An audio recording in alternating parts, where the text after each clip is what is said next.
दोस्तों, अगर मैं आपसे पूछूं कि मार्शल आर्ट्स का नाम सुन के आपके मन में सबसे पहला नाम किस इंसान का आता है, तो मुझे पूरा यकीन है कि आप में से 99% लोगों के पास एक ही जवाब होगा, और वो है ब्रूस ली।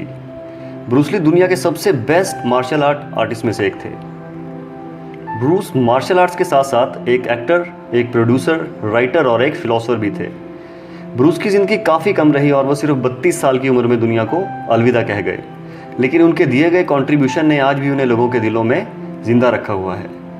ब्रूस ली का जन्म 27 नवंबर 1940 को कैलिफोर्निया में हुआ था। उनके पिता एक ओपेरा सिंगर थे।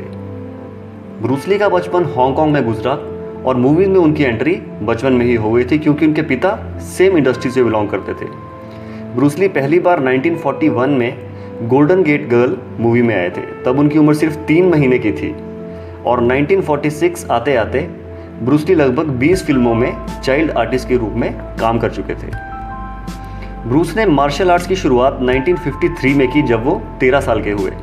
क्योंकि वो एक चाइनीज़ थे और ब्रिटिश बॉयज़ उन्हें बहुत परेशान किया करते थे, बस ये वजह काफ़ी थी उन्हें दुनिया का सबसे बेस्ट मार्शल आर्ट्स आर्टिस्ट बनाने के लिए। मार्शल आर्ट्स सीखकर वो फिर से अपनी फैमिली के साथ अमेरिका शिफ्ट हो गए।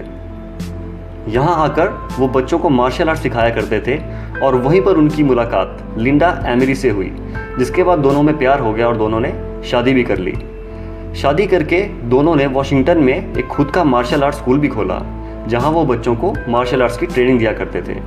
इसके बाद उन्होंने ऑकलैंड और लॉस एंजलिस में भी मार्शल आर्ट्स के स्कूल ओपन किए। 1958 में हांगकांग में हुए चाचा डांस कंपटीशन में ब्रूस ली विनर भी रह चुके हैं। वो एक अव्वल दर्जे के डांसर भी थे। उन्होंने अपनी लाइफ में जितने भी काम किए वो सब काम उन्होंने परफेक्शन और मास्टरी के साथ किए, और इसके पीछे का प्रमुख कारण उनके काम करने की प्रैक्टिस थी। वो किसी भी काम को हद से ज़्यादा प्रैक्टिस किया करते थे ताकि वो उस पर महारत हासिल कर सकें। 1964 में ब्रूस ने जब ऑकलैंड में अपना कराटे स्कूल खोला तो वहाँ Long Beach international karate championship में उन्होंने 1 इंच पंच को फेमस बना दिया। 1 इंच पंच में वो किसी भी इंसान को सिर्फ 1 इंच की दूरी से पंच मारकर बहुत ज़्यादा फोर्स से नुकसान पहुंचाने की ताकत रखते थे। 2 फिंगर पुशअप्स भी उन्होंने उसी कंपटीशन में फेमस किया था, जो आज भी बहुत ज़्यादा फेमस है।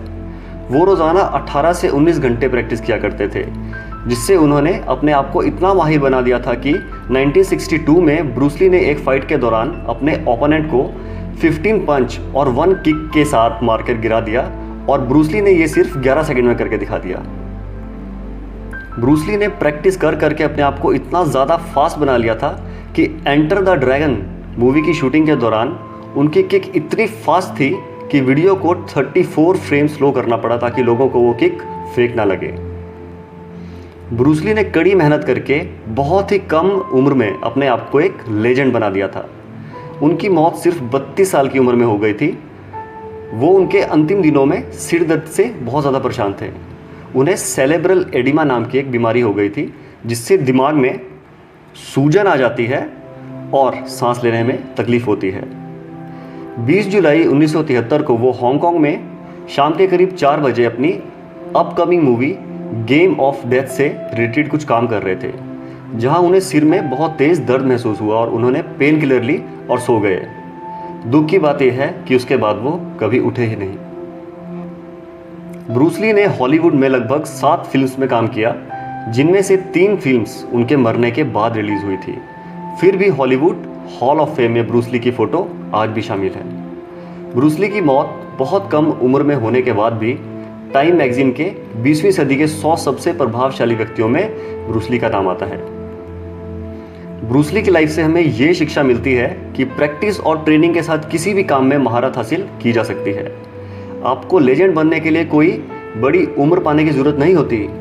आप कितने परफेक्शन के साथ दुनिया में अपने काम की छाप छोड़ते हैं, दुनिया के लिए वो ज़्यादा मैटर करता है। और ब्रूस ली भी कहते हैं, as you think so shall you become.